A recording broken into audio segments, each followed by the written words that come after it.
Hello, my name's Lucie Fitzpatrick. I'm an arts marketing consultant. I work freelance, also I work with ARC part-time as marketing officer, and I'm going to talk you through Canva today.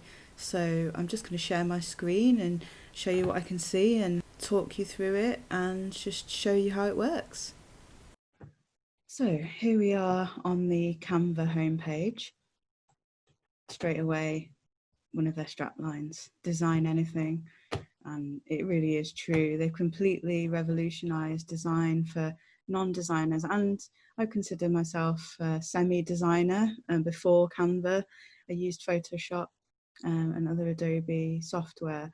Not only is Canva free, or mostly free, there's a lot more to it.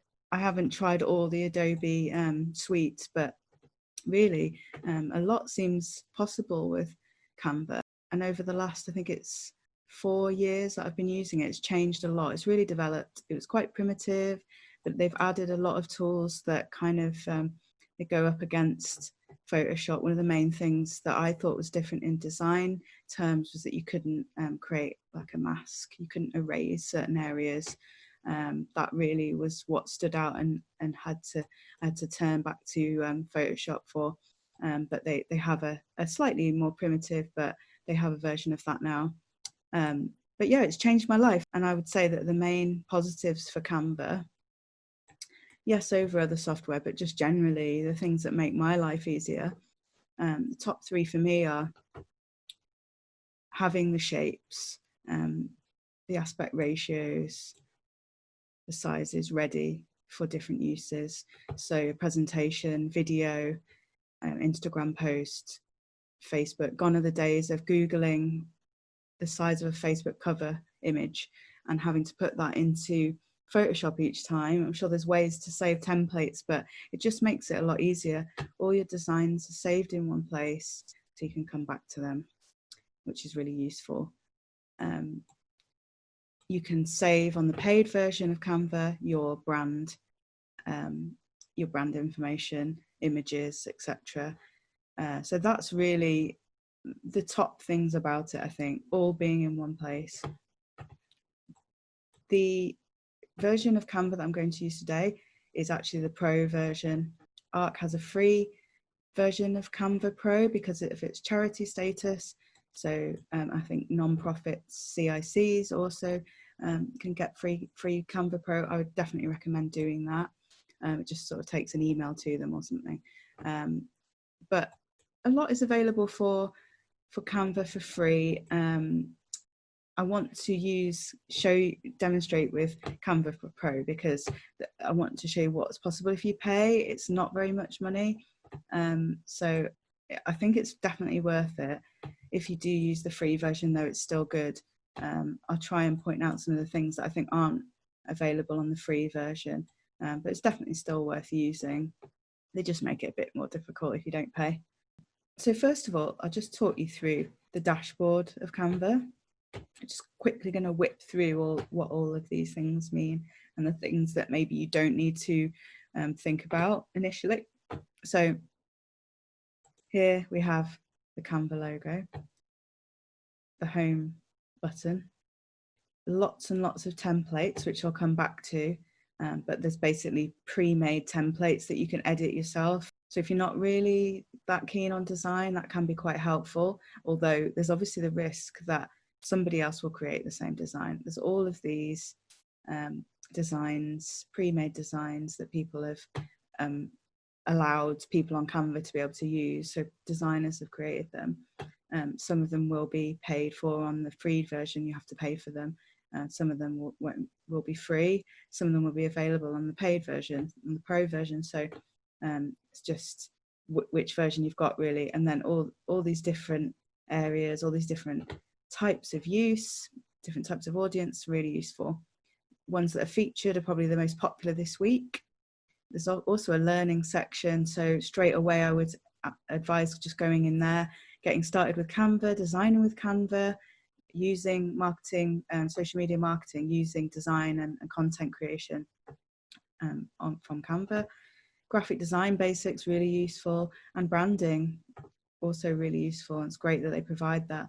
There's a help center, your own account settings, just click to straight create a design, but we'll come back to that, and your account details here. So I'm using Arc's team at the moment, which means I can share with other team members. One of the main features of Pro that I think is really the best thing, but also that I could choose to use my personal account as well. So down here on the left, we have all my designs in one place, my recent designs that I've been working on, things that other team members have shared with me, the brand kit for Arc, so the colors, the logos, the fonts that I've saved that will be available for every design, which is just one of the best things about Canva Pro. If you don't have a brand yet, or you just find it easy to pick it yourself and your logo's just in your images, then really you can get around that, but it is quite useful. Content planner, that's new. All your folders, so that's folders of images, folders of designs, your trash, anything you've deleted, that deletes after about 30 days, I think. Arc's team, I can see who's on the team, delete members, etc. And then we have folders here of different types of use, so posters and ideas, web content, other print, signage and template for in the center. And then you could have very specific, like Creative Mums folder for saving specific ideas there. So that there's a few different ways that you could start a design. In this area, this is the main area for design. You can search for a design, a template, and more. You can scroll down and see the different templates that you can use. Poster, photo collage, video, invitation. So it really depends what you're starting, what you're wanting to create when you come into Canva. Your recent designs, or I can see all and go into all my designs and look for something specifically, or search here for the key name. So this one isn't very well named, copy of, or untitled design, but you can see that some of the others, you can search for those words there to find them. And then some pre-made designs lower down, just to get you kind of inspired. Oh yeah, I could start with this spooky design and edit it from there, changing the colors, etc.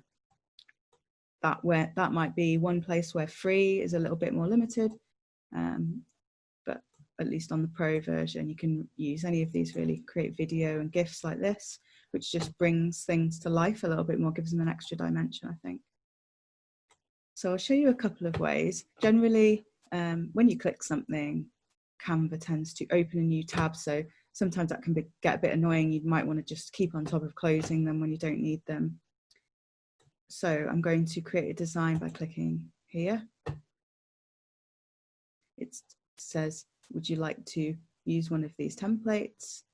Start with an image, so one of your own images, and then it would be the size of that image, or custom size, so you could put in any size. You know, if it's a huge print project or something, you can put in whatever size you want.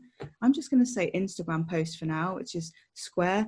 1080 by 1080 is quite large, but it doesn't really matter on social media. Instagram always compresses. So it's opened a new tab.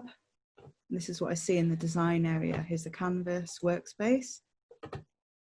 And down the left-hand side, you have all your areas, your options, your images, etc.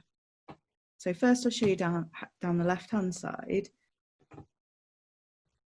Here we have templates. So that's templates of pre-made designs that fit this workspace.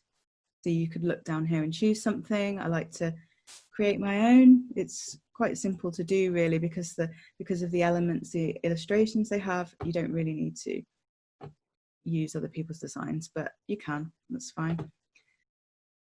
You can go to your uploads, or you can upload an image. So all my photos are here, my videos. Next is photos, and that's Canva photos. So that's their stock images, which you either decided that you don't want to use stock images, which is fine. We don't tend to do that, just to give it a bit more of a personal touch, or a bit less, you know, craft, a bit too polished sometimes.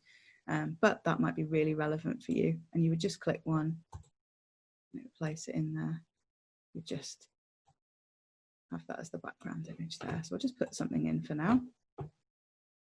Elements, my favorite area. So it shows you the ones you've recently used, the ones that are popular at the moment featured. And then we have lines, shapes, frames that you place images in, stickers, which is just moving images, charts, grids, which is for putting images in but in a grid, gradients, coronavirus related, foliage, and then it's just sort of carries on for, you know, things that might be quite relevant at the moment, autumn, animals, etc. It's generally the top ones, but you can search anything, so moon, and it will find me illustrations of the moon, which I can place on the canvas to use how I please.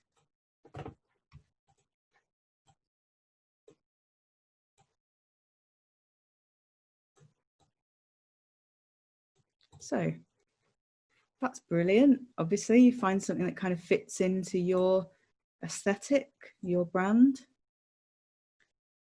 and really you can search anything. Slightly more signage looking illustrations, slightly friendlier, hand drawn. So honestly, it's just amazing what's in there.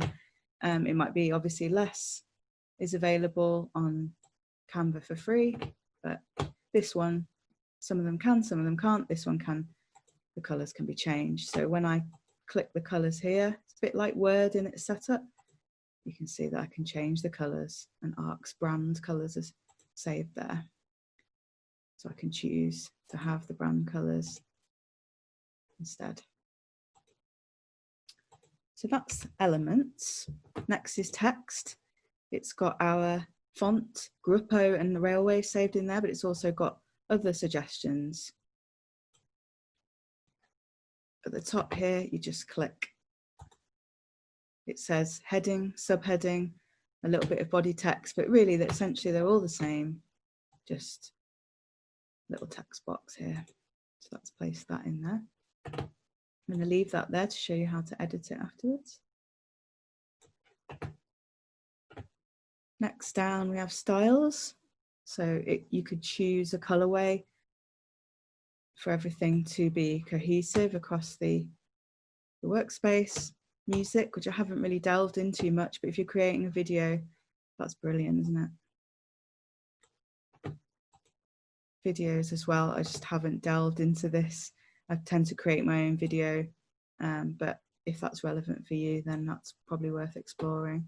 This one is 29 seconds, maybe 29 seconds, yeah, 29 seconds long. So it's just a sort of magical background, and that might be really nice just with some text in front of it. I'll show you how to create a simple video. So background, choose colors. Here they've chosen to feature landscapes, but also patterns, gradients, abstract, and you can search backgrounds as well. You can search the photos as well if you're looking for a young girl, for example, for a campaign about young people, you can search for that. And then your folders at the bottom, so there's the folders that I've created with different designs in to find something from there. Also image ones, so a workshops folder, so ARC workshops images, which is really useful if I'm looking for something, or I want to show a man in an art class, then that I can find that in there.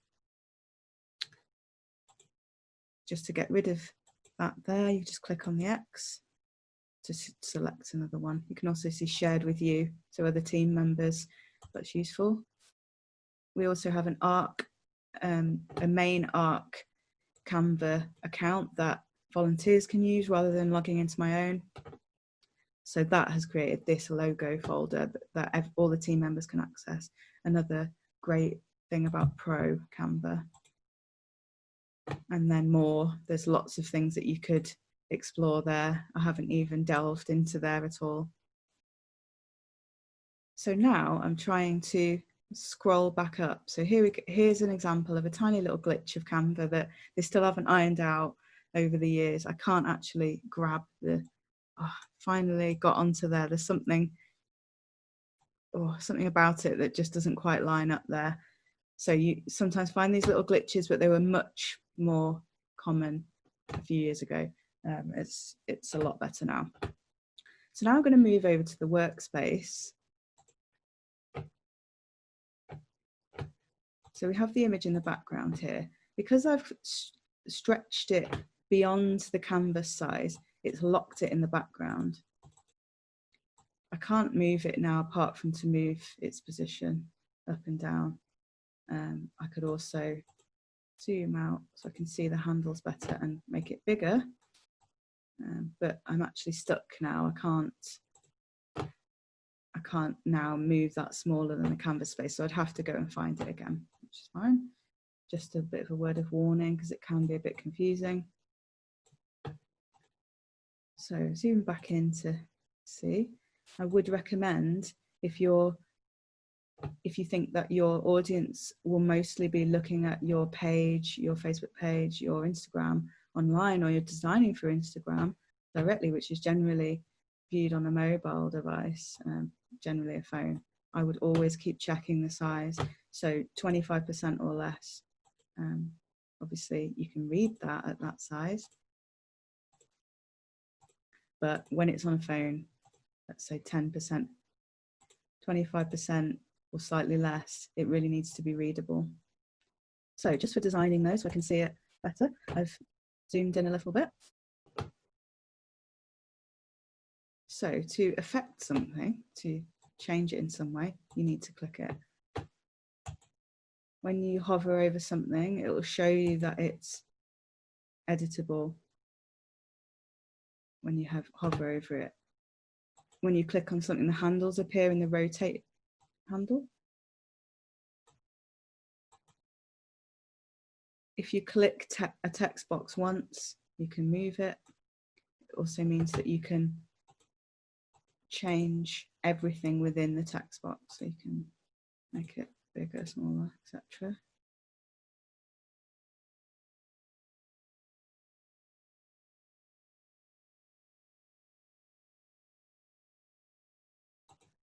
Some fonts, you can make them bold.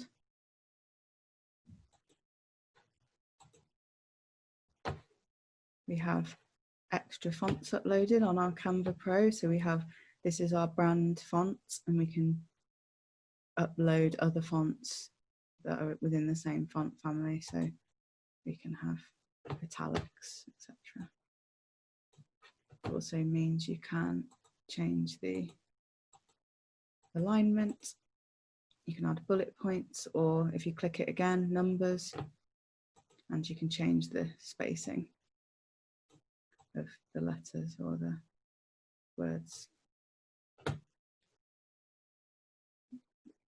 on each line. So that's when you click it once. You can also add some of these, but some of them, they can appear a little bit over the top, dated, etc. You can also duplicate, lock it so that you can't edit it again, link it to something, make it transparent, change the position, so that's a bit like on Word, forward and back on top of the thing that it is placed near. Change it from uppercase to lowercase at the click of a button, that's useful, and underline it. So that's when you click it once, delete on your keyboard to delete it. If you click then within, you can change one word. So that's just the difference between clicking it once. It will, if you click a different font, it will tend to change the whole thing or everything on that line. Click undo there to change it back.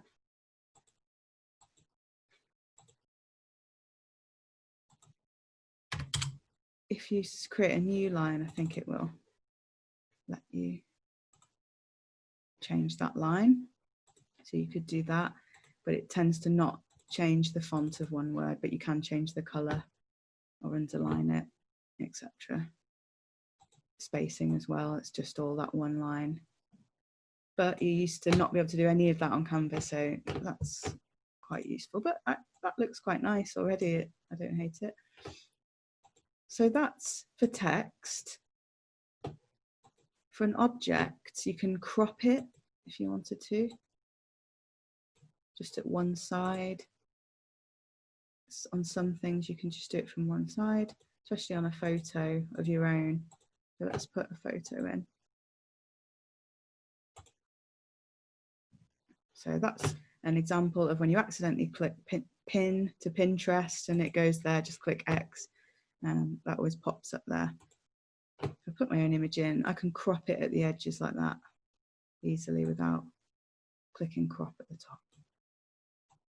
But if I do click crop, I can do it from the corners, or like that's a bit more dynamic.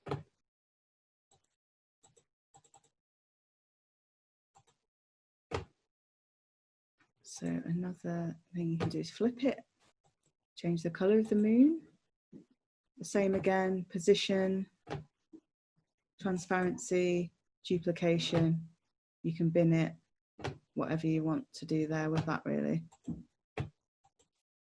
So with an image, like the background image, you can choose to add an effect. So here's where the background remover was mentioned.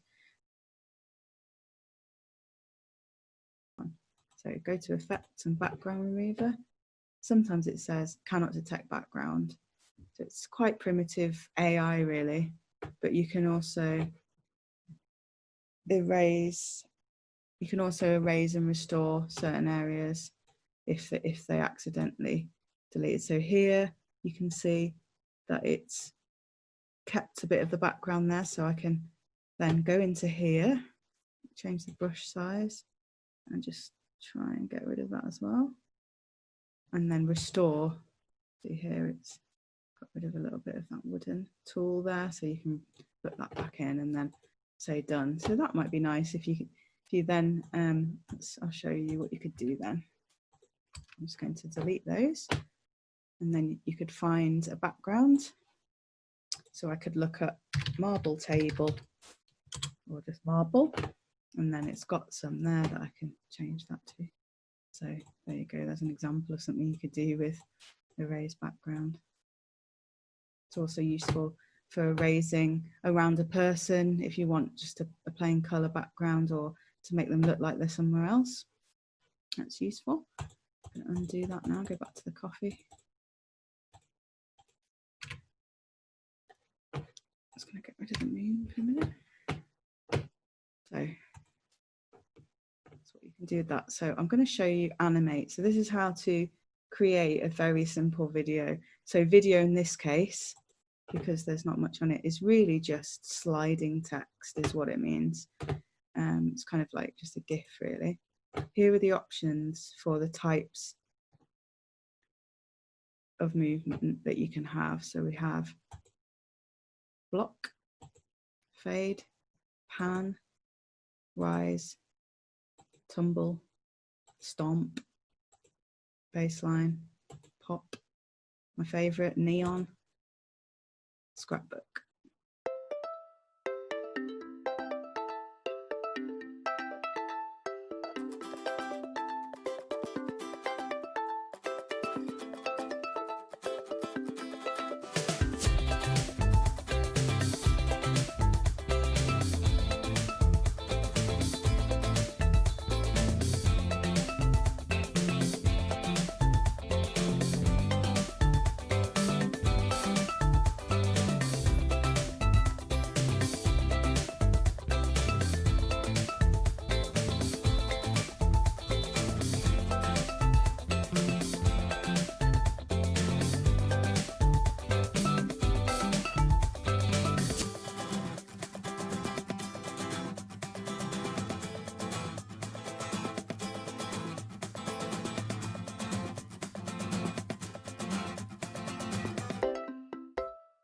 I say neon's my favourite, but it doesn't really fit in with brand with Arc's brand, so I don't tend to use it, but definitely fits in with something a bit bit more electronic, a bit more edgy and urban. That's really cool.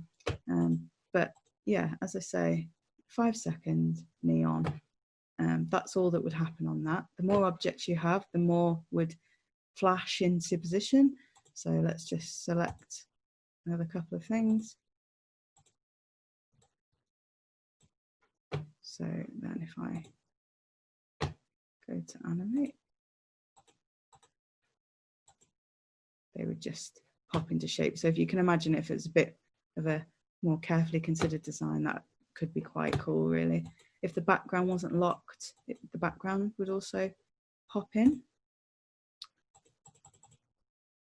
Right, so say that I was ready to share that now, or I liked it and thought I'm going to download that and put it on my Facebook. I'll just guide you across the top here.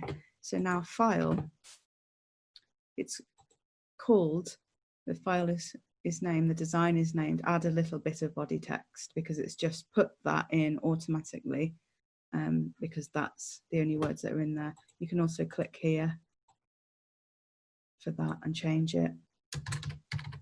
So say it was a cafe, I said coffee offer, add, name it quite specifically so I can find it again. So that's called that now. It tells you the size. You can create a new design which will open a new tab, show rulers and guides if you're trying to be a bit more technical, margins, etc. Show print bleed if you're intending to print something. So for posters and things, you need to have a gap so that when it's chopped, there's no text gets chopped off. So you could show that if you're designing for print. Save it, but it's auto saving constantly anyway, but just in case you really want to make sure all changes saved, it says at the top, then it will keep doing it. Save to a certain folder, make a copy, download. So make a copy, we'll just immediately copy it into a new tab. Resize, which I think isn't available on free Canva, you would just have to start again, download this picture, put it in to a new size. One of the main features of Canva Pro, you choose a new shape or size, resize or copy and resize. So let's say copy and resize, new tab, new design, new shape. So that's really useful. It's kind of guessed where you want that to be. You could change that if it didn't really fit in with that design. But that's really useful, and that's automatically saved now as well. It's called copy of coffee ad. So you might want to call that Facebook post coffee offer ad.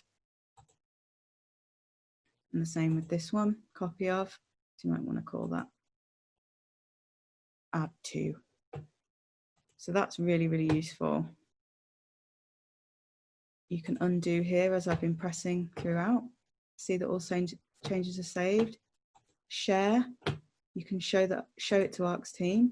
They can edit it, allow them to edit it, allow them to view it. Says who the owner is. Share a link, copy link. So I could send that to a team member, make sure that they can view, share it and say, what do you think of this? And then download. So this is where you can choose which ones you would like to download as. So we have PNG, JPEG, PDF standard, PDF print. If it's for web, you don't really need the print version. It just takes longer to download. An MP4 video and a GIF, no sound, short clip, doesn't repeat. So then you choose one. So JPEG or PNG for online use generally. You can choose for a transparent background. There's no white really on here, so you wouldn't want to use that. If you're designing a logo, that's really useful, because then you could have a logo in a circle with your brand name, your business name, that can just be laid on a design that you could share with somebody, and it's within the circle. There's no sort of square edging around it. Compressed file for a lower quality size. You don't have to do that. You might want to. For Instagram, doesn't really need to be big, so you could. And then download, and it'll download to where your downloads tend to go to, which is probably your downloads folder. Continue editing this, go to your home page, or just click X or click off here, and it will just take you back to your design. Another great thing about Canva, I'll get rid of this download. particularly when you're designing and you think, I'm not sure about that, maybe I'll ask somebody else or come back to it or just test it, is that you can duplicate the page as is and then try different versions.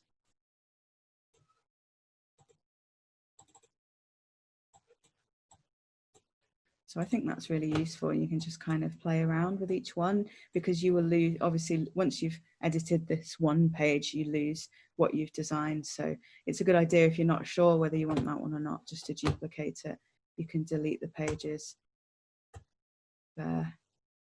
Once you have an extra page, or you can move them up and down. So that's useful if you're creating multiple page PDF worksheets, for example. You can add a blank page as well. And then when you asked if you'd like to download it, if you select all pages, it will download as a zip file. If you select page 1, it will download as an individual PNG, or you can select PDF standard and it'll give you the option there to download as 1 page or a 3-page document. If you wanted to use one of these, you just simply click them, click the page you'd like to use, and then just edit as you wish. That's really the thing you might want to look at, is sharing as a template if you have Canva Pro. So you just look for template. You can make this a template. The good thing about that is someone will see it as a template, but they won't edit your original design if you don't want them to. So they can create something from this. You could create templates for team members to create versions of that each time. It's a really great starting point. It stops you having to design from scratch each time. It's so useful. If it's just you on your own though, you can create a copy of something that you've created before. So I put it in posters and ideas, click there, move to here and publish template. So now we're going to go to home page and see what's changed around there. I'm going to close this former home page. So what's changed is that our new designs are there. So I might think, oh, I'm going to edit that name. I shouldn't have left it called that. You can click the 3 dots there to move to trash, to download it straight from here, to move it to a folder, or make a copy straight from there. So that's really useful if you come in next time you think, actually, I'm going to make a Facebook post from that same design, make a copy and do that. Another thing that is really good, if you click on this one, which has now been made a template, it'll give you the option, use this template or edit original.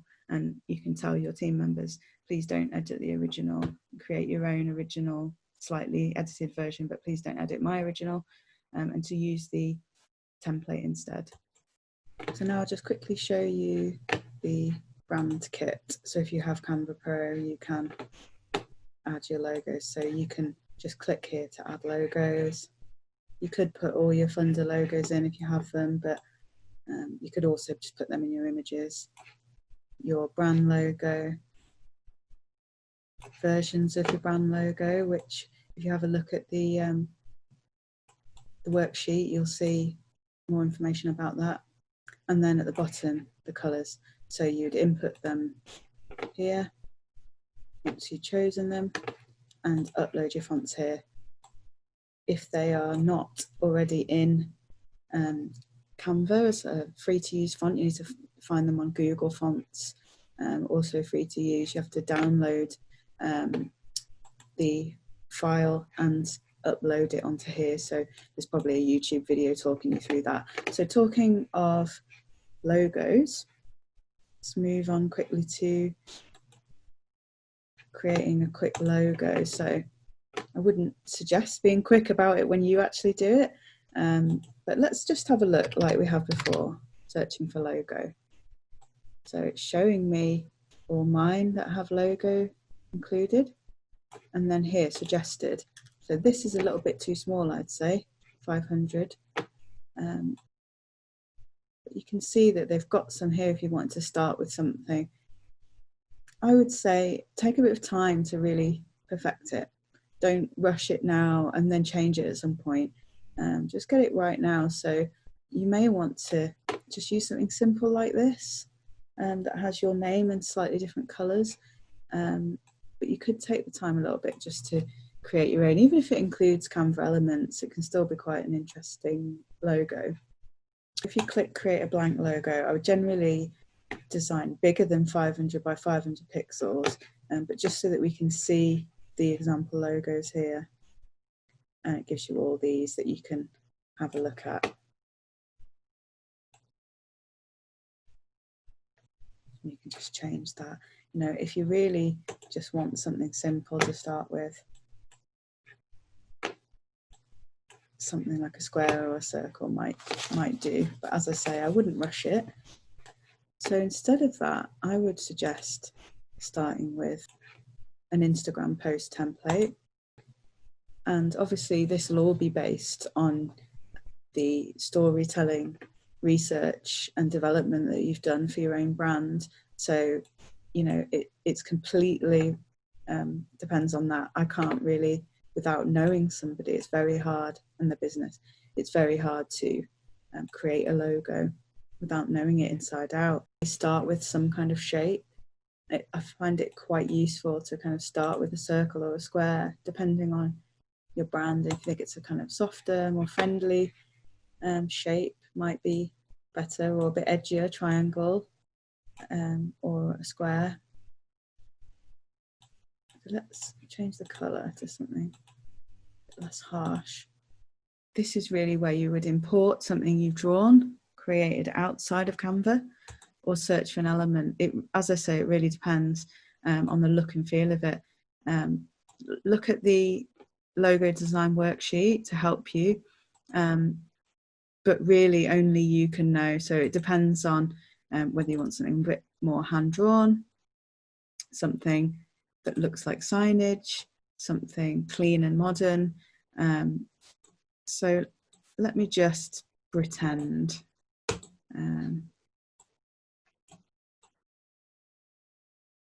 that I'm a painter. I've already chosen my colours and decided on my brand guidelines.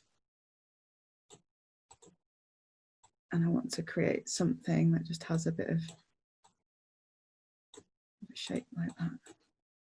Making sure that all of the design is on the workspace so that when I download it, it's all there. Adding some text. So I would just play around, as I said before, about creating new pages every time you're kind of happy with what you've done.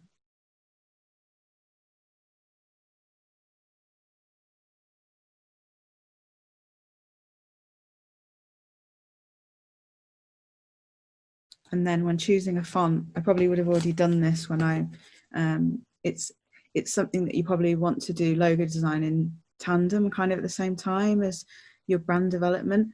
Trying to create a logo, a brand might kind of come about, but you really need to base it on the mind map and all the other research you've done about your brand identity. It all needs to kind of come together. So let's just use this one here.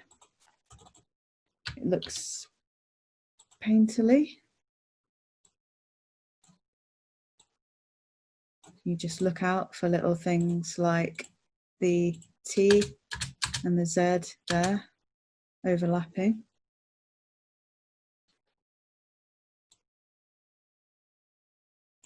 So one issue that I need to address now is that very small, these words probably won't be visible. So we need to test that out. Generally with print, if you imagine your logo being right at the bottom of an A4, A5 poster, if you imagine A5 as the smallest as a notebook, really somebody might put it down here. So you really have to test it out. Let's have a look at 10%. So it will look different on different screens wherever you're designing this, but you could even hold up an A5 thing and think actually it's going to be even smaller than that. Is anyone going to see it? Can you read it? The answer for this one is definitely not. So you might need to make it bigger, and you just need to test it, really, play around with it.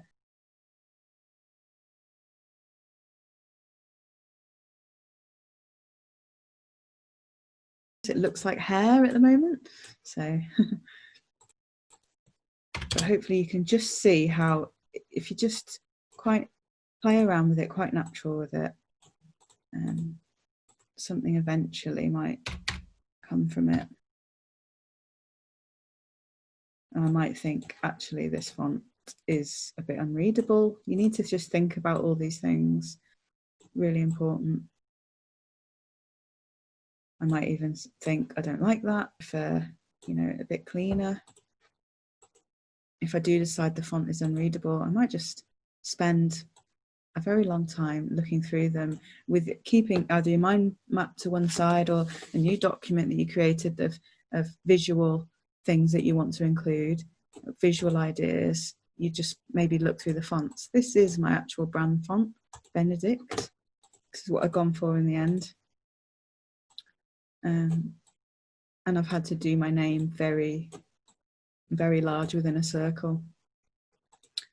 And I positioned it more carefully, sort of thought about the composition of it. So hopefully you can see there that that kind of flows a bit more nicely than it all sort of centrally aligned and strict. So then I might just think maybe that could be a bit smaller.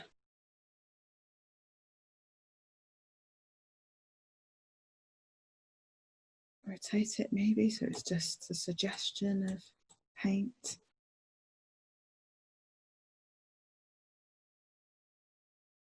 And then obviously there's all kinds of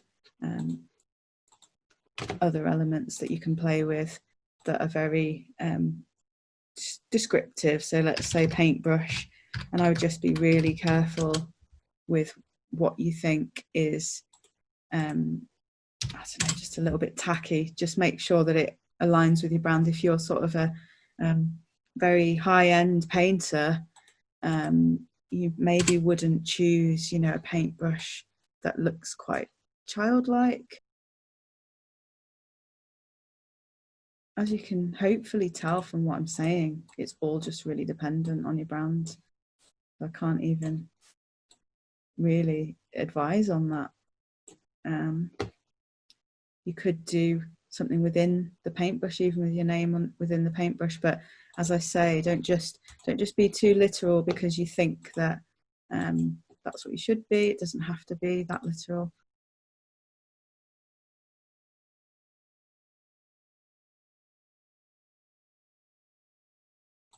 So I would just have a play around. Some of these are nice, hand-drawn ones.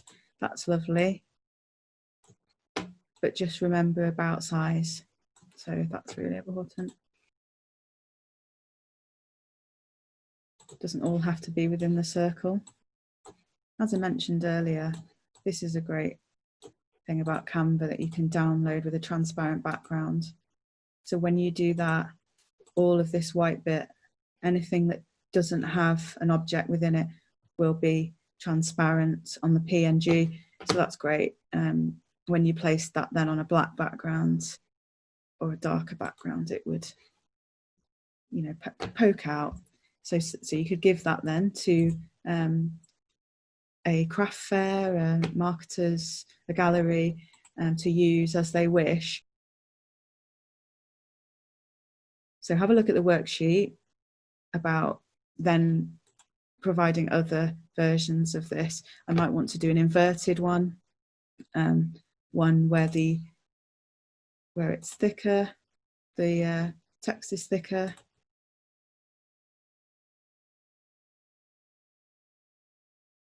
You might want to include painted by Lucie Fitzpatrick if you know that what you've provided is a painting and it's going to be shown in a video, and paintings by or illustration by. So you could have different versions of this same thing. I hope that makes sense.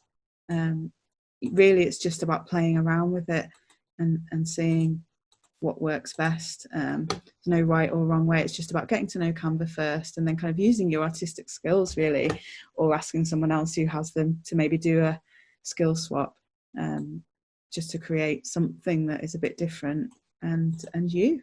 So hopefully that's clear. If you've got any questions, just ask me in the comments, or in chat, or in person if I'm going to be present after the video. yeah, enjoy it. It's really fun. It's makes it easier. It's just totally changed my life and made co-working and time saving an actual reality, for someone who, you know, doesn't have much of a budget and doesn't have much time and needs to share things with people easily and make it quicker for people who are learning.